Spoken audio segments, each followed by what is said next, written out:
Really good to see everybody this morning, and we are excited to stand before you for a lot of reasons. The first thing I would like to do, I genuinely would like to thank the Birmingham City Council for its support today for the Home for All pilot project. And also want to thank my team before I make any more comments. I have a very excited about my team, everybody. I don't want to take the credit.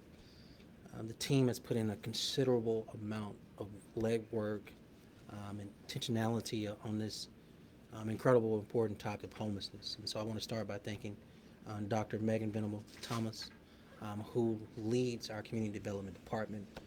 Her team members that include Corey Orff as well as Kelvin Datcher, along with team members on the mayor's office, Elena Melton and Don Lupo, as well as PEP led by Katrina Thomas and her team, as well as purchasing led by Carmen Jones. All of these people collectively are the reason we're able to stand before you today to talk about the approval of the plan.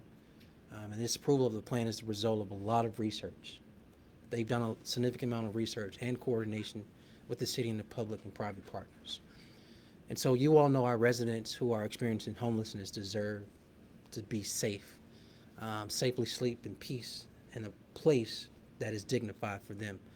It provides them an opportunity to not only lay their heads, but to do so many other things in peace. And so what this does is give us an option to address transitional housing in our community. Home for All will be a community-wide partnership that will include the pallet sleeping units as well as wrapped around services. A request for proposal will go out today. A lot of conversation today was around this request for proposal.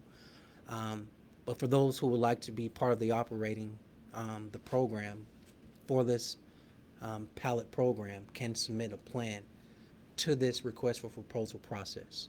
Home for All is part of our city's overall vision, as well as intentionality of creating home options for all Birmingham residents. The city is moving aggressively on several affordable home development projects across the city, and I want to talk about a few of them. Related to the unhoused community, we continue to partner with community organizations. Many of you all know who they are. Too many to name by actual name. But previously, we have provided funding for a new firehouse shelter facility. In 2022, we saw the Way Station Youth Facility open as well. And the city was a funding partner for that program. Each year, if you all don't know, Dr. DT can give you all more if you have questions on this. The Community Development Department provides more than $800,000 in federal grants to support emergency shelter as well as public service providers who assist and people and community members who are actually experiencing homelessness. As well as you know, that we entered a partnership with Jimmy Hill Mission to offer providers who, I'm sorry, Jimmy Hill Mission is a provider that has assisted us where we've decreased our opportunity and Jimmy Hill has increased their opportunity of addressing warming stations for our community members. No single action that I have mentioned this morning will end homelessness. However, combined, we do believe that we are in a position to provide more opportunities to serve those who are experiencing homelessness, as well as to provide a way forward to permanent housing. And so, with that, the team has been acknowledged, and I would like to step aside because somebody can talk about this way better than I can, and that's Dr. VT. Thank you. Yes, again, just to echo the mayor's sentiments, we are really excited about this opportunity and think that it not only gives us an opportunity to meet a critical need, but it gives us an opportunity to act differently, to be leaders and partners at the same time in not only addressing the needs that our residents have, but also think about the longevity of how they transition from their current experience and what's needed to transition to something more sustainable, more stable, more healthy, more healing. And that's really what we all want and deserve. And so we're really excited about what's happening today. And this is just the first step in a step for many other opportunities that we're hoping to bring to the table very soon and work collaboratively across our community. So we'll take questions at this time, and thank you. Why pallet shelter specifically? Yeah, so we actually did a bid where we opened it up to providers of micro shelters across the country to apply. Of the folks that applied, Pallet Shelter really provided for all the things we wanted: choice, affordability, health in materials, deployability, as well as just being able to meet all the needs for comfort of our residents. And those were really critical to how we wanted to think about the micro shelter opportunity. So with some of the partners that you all are working on, I heard you guys talk about it, this is partner driven. How many, and if so, if you can mention any names, have promised to say, you know what, we're gonna put in an application the minute it is approved? So no one has promised to put in an application, but we're excited that we have done a lot of engagement up front to hear about what people would even want to be able to support our residents to get on a pathway to health, to healing, to home. And so a number of our partners have given us information that helped us to even craft this program, as well as the RFP that we'll be putting out later today. And so no one has said they are going to apply, but I think we're really optimistic and pretty confident that we'll have many folks who are excited to submit a proposal. Do you have details on when people can start filing in their applications and when it's due and things? Yes, so it will be open today before 5 p.m. We'll release the information of where you can find that application, and the window will be open till January 31st. Within that, we will have 2 public meetings that also will be within the application so that we can answer questions of community members as they're trying to apply and pull together their proposals, and also always be available to answer any questions within our department that folks might have that arise as they're preparing their application. And is there a cap for any providers? Like, is there a number set that you say, all right, we're cutting it off at this point? No, we want as many applicants as possible. We do want to encourage collaboration. So we love to see proposals where multiple organizations are collaborating, because we just understand that collaboration is key to being able to address the diversity of needs that our community is experiencing. I have another question, but I don't wanna, okay. I had the opportunity to speak with Madison, Wisconsin Friday about their shelters that they already have there. Part of that was talking about the safety of the residents there, as well as the people outside of the community. They have had police calls for service, but they've been able to work with their police department there and on-site providers. How are y'all communicating with the Birmingham Police Department about what this community might look like here? Yeah, so that's part of our team. So we're actively communicating on a daily basis with all of our departments about, because this program is not our first time talking about the challenges that our community is facing. And so they are a critical component to how we're thinking about the wraparound services that will be provided on sites. Thank you. So I think this is a question you and the mayor could probably answer, but in my research and finding out other programs that exist across the country, it seems as though nonprofits have taken this step in providing this kind of service. So as a city, why take this lead and not leave it at the hands of a nonprofit who may not have to deal with all of this? Yeah, so the request for proposal is really for nonprofits to apply. So anyone can pull together an application, but the lead applicant must be a nonprofit. But what we've heard in partnership and in creating this program is that folks need support. And I think we've recognized that this is, and the mayor has mentioned that this is a priority for him. And so our leadership is also required to have a successful intervention moving forward. And so this is our step towards leadership and partnership at the same time. Greg had a question. He raised his Yeah, hand earlier. what is the basic cost of a unit from one of these pallet? So I'm trying to think the exact number, but I can show you the breakout. I think it was, do you have the exact number, Corey? Like 12,000. For 164 unit. You can also go to their site, and those are the units that we'll be purchasing, but also incorporated, and why I was struggling a little bit to give you the exact cost is that it incorporates the heating, the cooling, the assembly, the delivery, right? Those taxes, they're all other kind That's of all part of the fringe. basic $12,000 cost. And That's right. Excluding all the wraparound services that That's would be right. proposed That's to right. go along with this community. That's right. So today's purchase before council was the purchase of the shelters themselves, and not the What was the amount programming. to do this basic 50? So it was shelter up to community? $1 million for the 50 shelters, for bathrooms, and shower facilities that are ADA accessible, as well as community space facilities that would also be deployed in the package. So if you later came back and went up to 100, it would have to be a larger amount of money that was allocated. That's right. So it would be additional cost if we were to do more, but we do have the opportunity to purchase more if we wanted to. Have you visited one of these communities that, when y'all were doing research for this? Yeah, so we've spoken to a lot of different applicants across the country. We haven't been on site, but we've heard a lot from partners who've given us not only their experience of Pallet itself, but also their experience of operationalizing and programming the shelter spaces. We've spoken with cities as well as nonprofits about their experience, and all of the feedback that we've received as well has been really positive as far as getting a large portion of their community on the right track. Why choose to provide micro shelter versus maybe access to more traditional single or multifamily housing? I think because we understand, and research out there tells us that a lot of people are not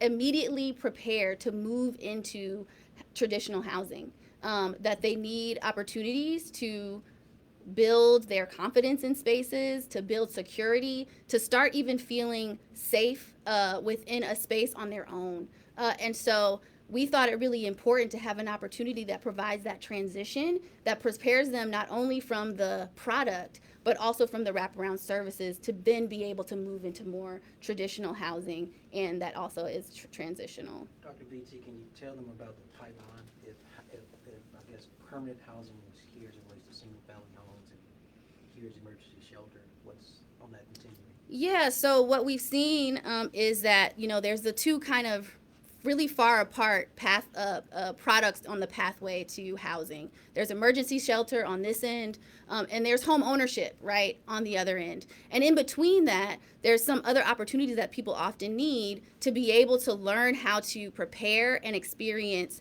getting to more sustainable housing. And that's transitional housing, which is usually about 6 to 24 months, as well as permanent supportive housing, which is longer term, but that also prepares you. It's often rental. It also provides public services, often people who are on Medicare or Medicaid. It has some support that allows people to be long-term residents in a space.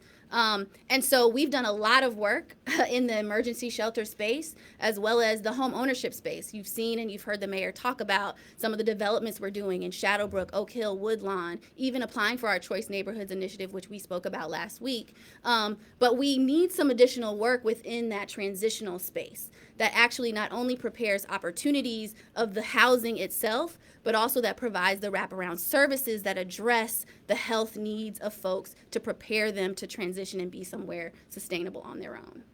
Would this fall in the 6 to 24 month time range? for That's these right. units? That's right. Yeah, and we're looking at the pilot for 12 months.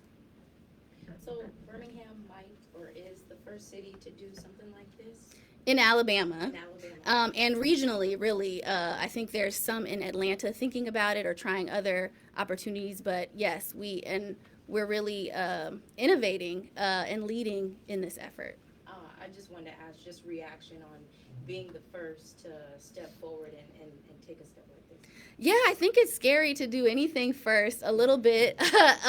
But also, I think that it's always overridden, at least in my mind, by the need and the deservedness of our community to have safe, viable options for not only sleeping, but life. And we understand that housing is critical to that, but also places and spaces where people can feel like they have home and community. And that's really what we're trying to do with this initiative. We'll be sharing our process with the cities of Jackson, Mississippi, and Charlotte, North Carolina. How will you all involve the community once those potential sites are identified? Will you do some outreach with them? Yes, so we have a whole month and a half planned of community engagement around those sites to really, again, demonstrate our leadership with our public service providers, but also to just really wrap our arms around the community to understand what is going to be happening, how they want to be involved, what they might want to see as we support the partners to refine their proposals before we finalize them and bring them forward to council again. Is there specific criteria around what the sites need to be or what they look like in order for them to be considered? Yes, and that's all in the RFP. So when you see the RFP, you'll see there's lots of details. As the mayor mentioned, we've been partnering very closely with Katrina Thomas and her team around the planning, zoning, safety, all of the things that will be required for a site to be viable. That's all included in the RFP, and we're going to make every assurance that those things are in the final proposals that will be submitted towards the council. And if I may jump in, I'll check with Dr. Biddle Thomas, but we'll let you guys know when there's an RFP site up and running this afternoon. We can pass it on to you. Awesome. Thank you. Can you name some of the, just a few of the key wraparound services that you guys are gonna need to see to be able to go forward with one of these RFPs? Yeah, some of them they're all listed in the RFP around mental health, around workforce development, around case management generally, right? Like, so an individual has a person that they can come to that checks in with them on what they're doing on a daily basis. We've also talked about physical health. So really we want our experts, again, in the field to be leading. So we want them to bring forward the types of programming that they already have or that they want to try on and create through this opportunity, but definitely want to encourage things around mental health, substance work, as well as workforce development. Going back to the location thing, and I'm asking this because I know last summer when there were people trying to launch the micro shelters in time for the World Games, that location seemed to be part of the issue. Is there an example that you can give as to what the perfect site would be to place these micro or the pallet shelters? It's hard to say what a perfect site would look like, but we do have all the requirements that meet what like rigorous experts within the city have set forth as far as what qualifies a space to be good. It also is going to depend on the number of shelters that site is requesting as far as what the layout will be, what the design will be. There's a specification on how much space there is in between each unit. So it's really going to depend on the providers as well as the site that they're proposing for us to be able to see how well it meets the needs and compares with other proposals that will be presented. Is the intention to have multiple communities, not all 50 in one place? Yeah, that would be the desire, that we would have multiple applicants, not only because it allows us to have different communities, but it also, as we know, our residents who are experiencing homelessness already have communities, right? They already have neighborhoods for which they exist in. And so it allows us to understand what are the needs and opportunities of the different neighborhoods across the city, as well as gives us an opportunity to build a network of providers and really kind of a collaborative, right, continuum of practice where folks can learn from one another and what's happening so that they really have a network to continue to learn from while we're all learning together. And if you'll just explain again the process for this, why the purchase agreement has come before the RFP process and what safeguards there are if that number one RFP doesn't come along. Yeah, I think we do this process in other ways within our community development department, so this is not a new process or way of doing things. However, I think it demonstrates our commitment to this work, that we're stepping forward to say, hey, here's what we're bringing to the table. Now can we all come together and create a collaborative that you can lead towards operating these sites? And I think that's the way that we really thought about it, and that I think is going to end up being an awesome way of demonstrating community-led leadership. Congratulations. You got the last question on that topic. Before you're done, can you spell your name exactly for us? Yes, it is this might be the hardest question. It's MEGHANVENABLE-THOMAS. Your exact title? I serve as the Director of Community Development for the City of Birmingham. And that's doctor, correct? That's right, that's Thank you. correct. Thank you so much. Told you she's way better than I was. Good. Don't even just omit me from your story later. Look, there are actually a couple other topics I need to address to you all that are extremely important. Last week, what you wanted up? Thank you so much. That's cool. Last week, I started a conversation with the council that turned into a public presentation at the Budget and Finance Committee meeting yesterday, Monday the 9th. This public conversation will continue in the form of presenting it to the council at the Committee of the Whole Wednesday, January 18th. But these are two important conversations around resolutions of intent. The first resolution of intent seeks to continue to make sure we make the necessary investments in our employees. I'm happy to say that we've informed the Budget and Finance Committee meeting, as well as some of the councilors. We'll continue that public process, but as well as our city employees, of our intent for a 5% cost of living adjustment. We think that's extremely important as it relates to less men and women to the left and right of our employees who are doing a considerable amount of work with less colleagues and co-workers. So we want to make sure we're making the necessary investments in our employees, and they deserve it, right? But if we are in a position to do this prior to June 30th, that would have meant from this past May 2022, up until prior to June 30th, a 10% cost of living adjustment for all of our city employees, which is a big deal. The other thing is our fire department continues to experience an extreme high call volume. I think to the tune so high, it's the highest in 151 years of existence. And so what we have to do is make sure our men and women continue to respond to these calls in an adequate, in the most adequate way possible. Therefore, we are adding some additional employees to the fire department, I think to the tune of 37. That's right. Is that correct? That's right. 37. All right. Here's the other thing we're doing. You all know we have some city assets in our community. So they are combined, what I would say, city assets as well as historic venues, cultural amenities, as well as sports and entertainment.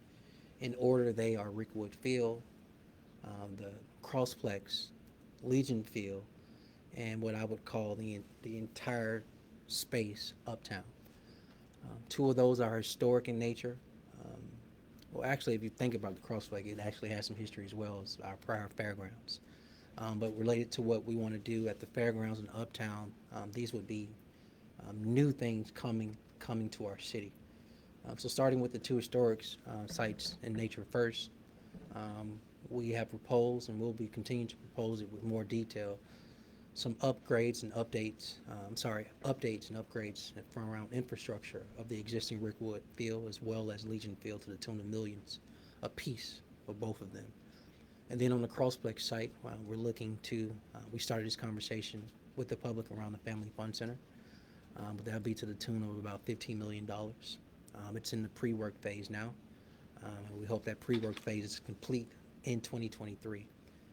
And then, as you know, there was a 40-year conversation around what is now Uptown. That conversation accelerated with two predecessors of mine, 2 predecessors ago, who stood in the same position I did. And then we finally got some things kicked off. You all have seen now a combination of a lot of things that exist in what's all of Uptown. You have 2 hotels in the form of the Sheraton and the Westin Hotel. You have Top Golf. You have all of these restaurants. You now have the refurb of the Legacy Arena, the basketball arena. You also have our convention space. You now have the new football stadium, and there's one last thing to complete there, and that is the amphitheater.